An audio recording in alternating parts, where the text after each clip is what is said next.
Hey guys, welcome back to the next part of our series. Today we're gonna... Oh, that was the cover.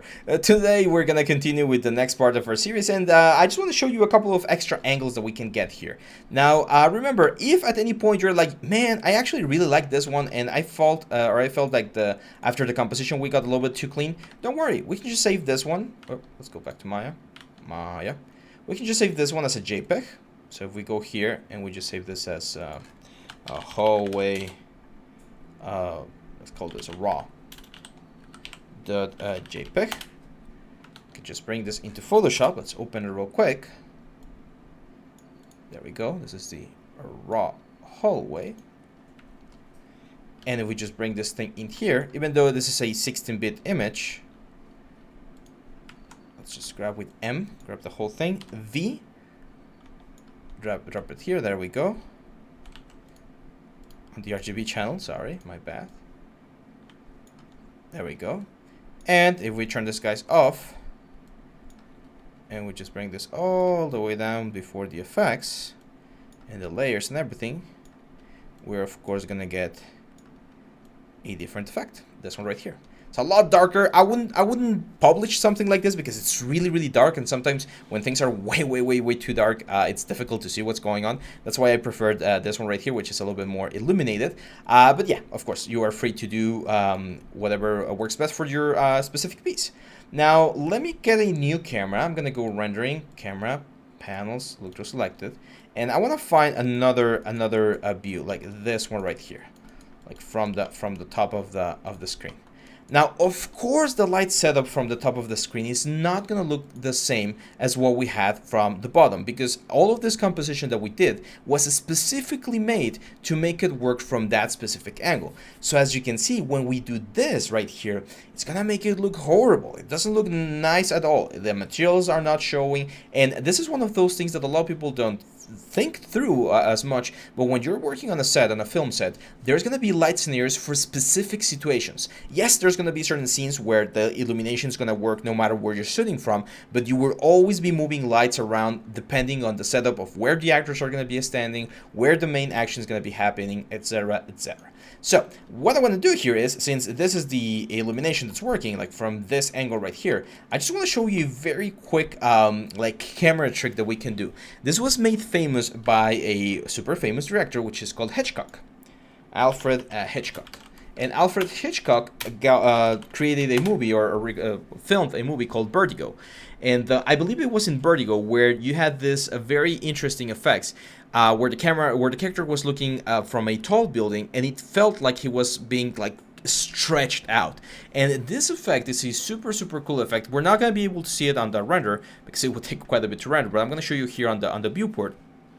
You're gonna see how this changes the way we see the scene.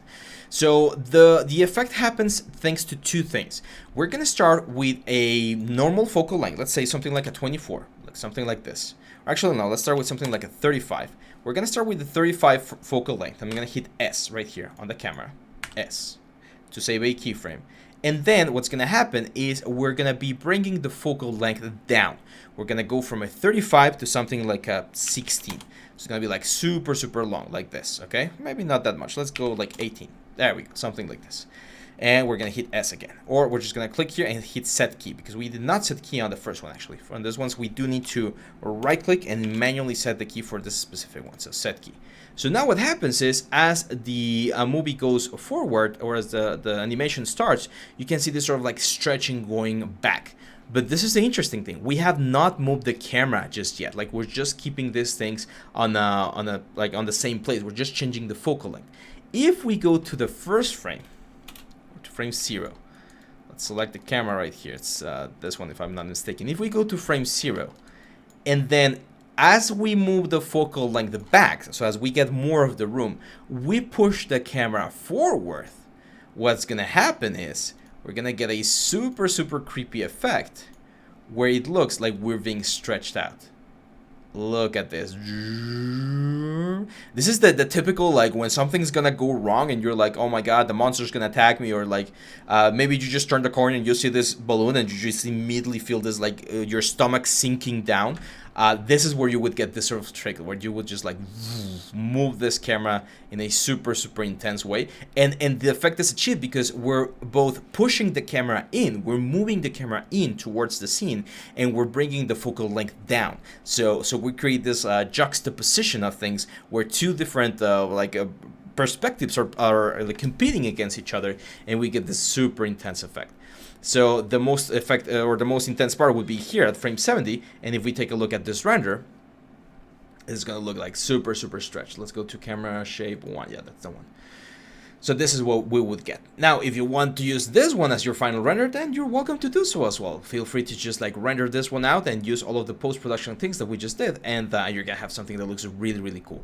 Again, if I wanted to render this out, I would need to render the full animation sequence, and it will look really cool, really scary, but it's definitely gonna take a couple of hours to do so because we have 17 frames in this case, and if it's taking, let's say, 2 minutes per frame or 1 minute per frame, it's gonna be a little bit more than an hour, right?